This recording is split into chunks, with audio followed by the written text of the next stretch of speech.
BNP chairperson Begum Khaleda জিয়ার শারীরিক অবস্থা নিয়ে আরও খবর জানাতে বসুন্ধরার এভারকেয়ার হাসপাতালের এলাকা থেকে যুক্ত হচ্ছেন সহকর্মী হাসিব পান্থ। হাসিব, বেগম খালেদা জিয়ার শারীরিক অবস্থার বিষয়ে নতুন কোনো তথ্য পেয়েছেন কিনা আমাদের জানাবেন।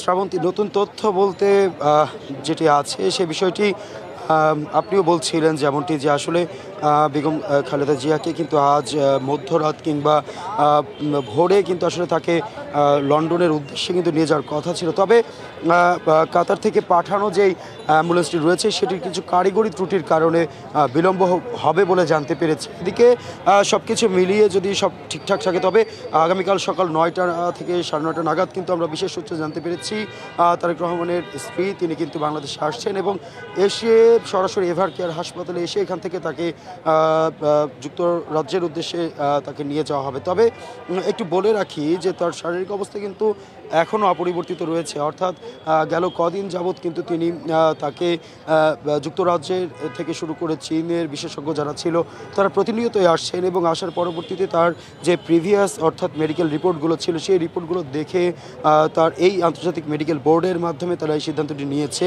হিরন আরও মিনারেল ওয়াটার মাত্র 50 পয়সায় প্রতি লিটার, যেটি আজ দুপুর নাগাদ কিন্তু তার ব্যক্তিগত চিকিৎসক ডক্টর জাহিদ কিন্তু তিনি এটি সংবাদ সম্মেলন করে জানিয়েছে। তবে আরেকটু বলে রাখি যে বিএনপি চেয়ারপারসন বেগম খালেদা জিয়া তিনি কিন্তু দীর্ঘদিন যাবৎ কিডনির লিভার জনিত সমস্যাগুলো বেশ জটিল সমস্যার মধ্যেই কিন্তু তিনি ছিলেন। এছাড়াও ডায়াবেটিস থেকে শুরু করে আর্থ্রাইটিস, বাতের যে রোগগুলো রয়েছে সব কিছু মিলিয়ে কিন্তু তার দিনের প্রায় অনেক দিন যাবতই কিন্তু তিনি অসুস্থ ছিলেন। চলতি বছর কিন্তু তিনি একবার দেশের বাইরে গিয়েছিলেন চিকিৎসা নিতে, পরবর্তী 6 মে তিনি আবার দেশে আসেন এবং এর পরবর্তীতে কিন্তু তিনি শারীরিক যে প্রতিনিয়ত চেক আপটি সেটি কিন্তু তিনি করাচ্ছিলেন এবং এক পর্যায়ে গিয়ে কিন্তু হঠাৎ এই গেল মাসের 19 তারিখে একটি সামরিক বাহিনী দিবসে তিনি অংশ নেন। পরবর্তীতে সেখান থেকে আসার পর 22 তারিখে তিনি প্রতিনিয়ত যে তাদের যে শারীরিক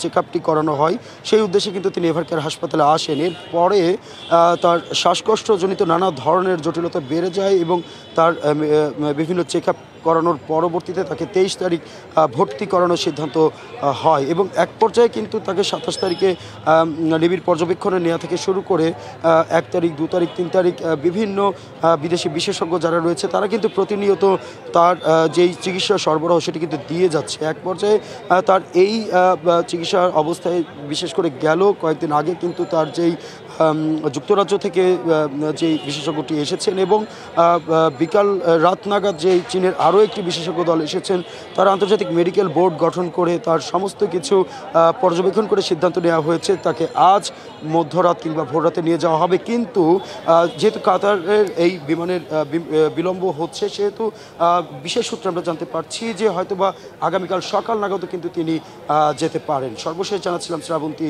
এভারকেয়ার হাসপাতাল থেকে। হাসিব, আপনাকে ধন্যবাদ।